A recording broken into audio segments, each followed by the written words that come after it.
श्री गणेश दत्त गुरुभ्यो नमः. परमपूज्य सद्गुरू श्री रामकृष्ण क्षीरसागर स्वामींना वंदन करून संघटित सत्संग मंडळांच्या या गुरुकार्यातील मोहिमेमधल्या 1425व्या भागाचं मी पठण करीत आहे. आज फाल्गुन शुद्ध एकादशी, बुधवार दिनांक 24 मार्च 2024.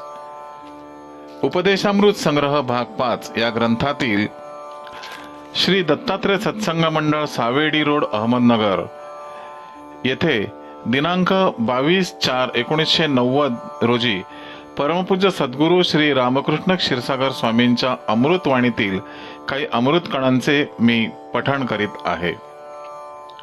पुढील प्रश्न आहे, काही गुरु भक्तांना मंत्र दीक्षा देतात व तो मंत्र सतत लिहिण्यास सांगतात, तर असे करावे का? परमपूज्य सद्गुरू या प्रश्नाचे उत्तराच्या उत्तरार्धात म्हणतात, एकाने विचारले की मुंबई, कोल्हापूर, कलकत्ता यासारख्या मोठ्या शहरात पूजेसाठी भिक्षुक ब्राह्मण वर्ग मिळत नाही. अशा वेळी त्यांच्या आवाजांची टेप वाजवली तर फळ मिळेल का? टेपवरून ऐकून केलेले कर्म निष्फळ होते. खरं तर मंत्र उच्चारण करणारी व्यक्ती समोर पाहिजे. त्याच्या मुखातूनच मंत्राचे उच्चार ऐकायला पाहिजेत, तरच ते शास्त्रीय होते. ज्यांना नव्यानेच गुरुपद प्राप्त झाले आहे त्यांना परमार्थात जास्त काही समजत नाही. जेव्हा भक्त संकटात सापडतो व मार्गदर्शन घेण्यासाठी त्यांच्याकडे येतो तेव्हा ते काही ना श्रीराम, काही ना शिव, तर काही ना इतर देवदेवतांचा जप लिहून काढायला सांगतात. एवढे लिहून काढ व दाखव ही पद्धत चुकीची आहे.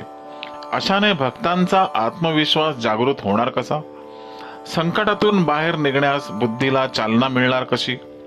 समजा तुम्हाला एखाद्या गुरुने मंत्र दीक्षा दिली असली तरी मंत्राचा उच्चार कसा करावा हे पुष्कळ लोकांना माहीत नसते. गुरुमुखातून मंत्र ऐकल्यानंतर त्याचा उच्चार मनातल्या मनात ध्वनी बाहेर न येता करायचा असतो. वाणीचे एकूण 4 प्रकार आहेत. कोणत्या वाणीतून नामस्मरण करावे याची माहिती असणे आवश्यक आहे. 1 परा, 2 पश्यंती, 3 मध्यमा आणि 4 वैखरी हे 4 प्रकार आहेत. आपण जे बोलतो ते वैखरी वाणी होय. यामध्ये उच्चार व ध्वनी प्रत्यक्ष बाहेर पडतात व इतरांना ते ऐकू जातात. ही वाणी नामस्मरणाला चालत नाही. मध्यमामध्ये हळू आवाजात उच्चार केले जातात, हेही नामस्मरणाला चालत नाही. म्हणून परावाणीतूनच नामस्मरण करावे. या वाणीतून शब्द उच्चारताना फक्त ओठांची हालचाल होते, परंतु प्रत्यक्ष शब्द वाणीच्या रूपाने बाहेर पडत नाहीत. जर काही लोक नामस्मरण करताना आवाजाचा उच्चार करीत असतील तर तो स्वतःहून बडबड केल्यासारखे होईल.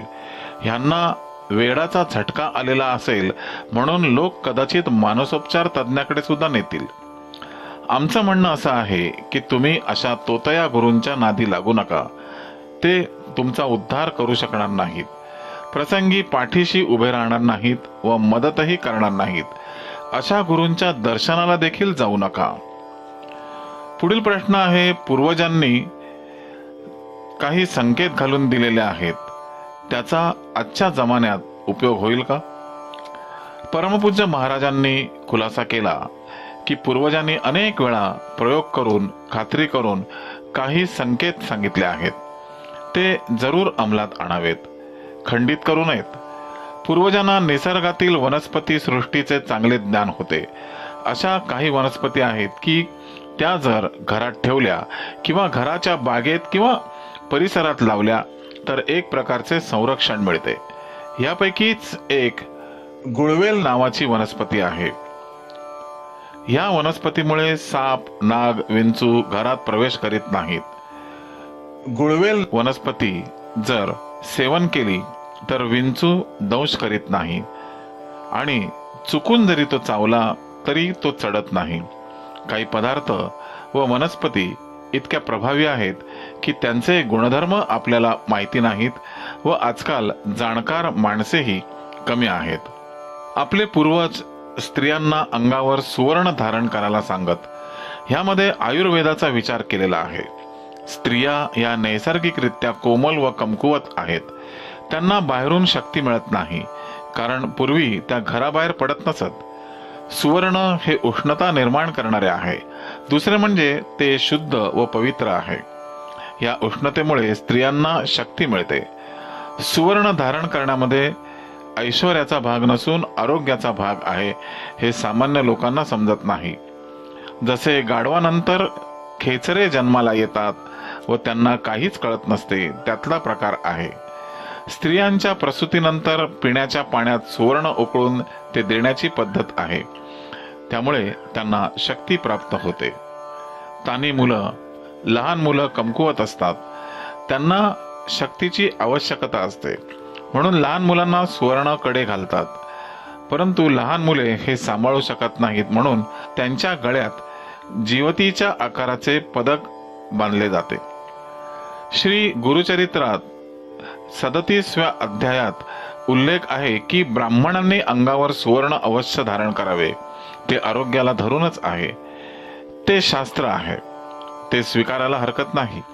अंगावर सुवर्ण धारण करावे म्हणजे हातांच्या 10ही बोटात सोन्याच्या अंगठ्या घालणे नव्हे. एका बोटात सुवर्ण अंगठी घालायला हरकत नाही. काशी विश्वेश्वराच्या अंगावर संपूर्ण सुवर्ण कवच घातलेले आहे. विश्वेश्वर हे जगद्गुरु रूप आहे. त्यांचे पावित्र्य टिकवणे महत्वाचे आहे. काही लोक ते देवांचे ऐश्वर्य मानतात, परंतु ते ऐश्वर्य नसून ते आवश्यक आहे. जर लिंगावर सुवर्ण कवच धारण केले नाही तर भक्तांचा लिंगाला प्रत्यक्ष स्पर्श होईल. त्यामुळे लिंगाचे पावित्र्य राहणार नाही व दुसरे म्हणजे त्याची सारखी झीज होत राहील. पावित्र्य टिकवण्यासाठी सुवर्ण धारण करणे अति आवश्यक आहे. लोकांना ह्याचे ज्ञान नाही. कशाने काय होते हेही माहीत नाही. काही भक्तांना मार्गदर्शन करताना आम्ही त्यांना सुवर्ण धारण करायला सांगतो. चांदीचा तसा उपयोग होत नाही. जर सुवर्ण धारणाने आरोग्य लाभत असेल व प्रकृती चांगली राहत असेल तर तसे करायला हरकत नाही. पूर्वजांनी ज्या गोष्टी सांगितल्या आहेत त्या आरोग्याला धरून सांगितल्या आहेत, त्या जरूर आत्मसात कराव्यात. पुढील प्रश्न आहे, कडक उन्हाळ्यात काय काळजी घ्यावी? परमपूज्य महाराजांनी खुलासा केला की निसर्ग नियमाप्रमाणे पृथ्वीवर कडक ऊन पडते हे योग्यच आहे. ही उष्णता उपयोगी आहे. ही उष्णता ऊर्जा निर्माण करते. शेतकरी उन्हात काम करतात. उष्णतेमुळे त्यांना शक्ती प्राप्त होते. त्वचा जरी काळी पडत असली तरी तो शरीराने धडधाकट असतो. तो जेवणामध्ये कांदा व गुळ अवश्य घेतो. कांद्याने अतिउष्णतेचा त्रास कमी होतो व गुळाने पित्त कमी होते. परिस्थितीप्रमाणे त्यांनी स्वतःचे जेवणाचे पदार्थ निश्चित केलेले असतात. कडक उन्हामुळे भूमीवरच्या वाईट गोष्टी नाश पावतात. नको असलेले लहान किडे कीटक यांचा नाश होतो. इतर काळात वाढलेले काँग्रेस गवत कडक उन्हामुळे जळून जाते. लहान मुलांसाठी पूर्वी घरात चुलीवर पाणी तापवण्यापेक्षा पाणी उन्हात तापवून मुलांना आंघोळ घालीत. त्यामुळे मुलांना शक्ती व आरोग्य लाभत असे. लहान मुलांची त्वचा चांगली व मऊ व्हावी व दृष्टी चांगली व्हावी हा उद्देश ह्यामागे असे. ही ऊर्जा अतिशय उपयोगी आहे. श्री गुरुदेव दत्त.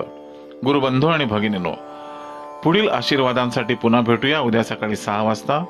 आजचे हे आशीर्वाद पठण परमपूज्य सद्गुरूंच्या चरणी सादर अर्पण. श्री गुरुदेव दत्त.